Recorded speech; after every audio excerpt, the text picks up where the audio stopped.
एक गांव में एक लड़का रहता था। उसके पास कुछ बकरियां थीं। वो रोजाना अपनी बकरियां चराने के लिए जंगल ले जाता था। वो लड़का बहुत शरारती था। एक दिन उसने मजाक करने का सोचा। वो जोर जोर से चिल्लाया, शेर आ गया, शेर आ गया, मेरी बकरियां खा जाएगा। गांव वाले उसकी मदद के लिए दौड़ते हुए आए, लेकिन वहां कोई शेर नहीं था। लड़का हंसने लगा।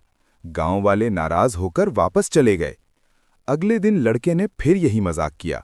उसने दोबारा चीखना शुरू कर दिया, शेर आ गया, बचाओ। गांव वाले फिर आए, लेकिन इस बार भी कोई शेर नहीं था। अब गांव वालों को बहुत गुस्सा आया। कुछ दिन बाद वाकई एक शेर आ गया।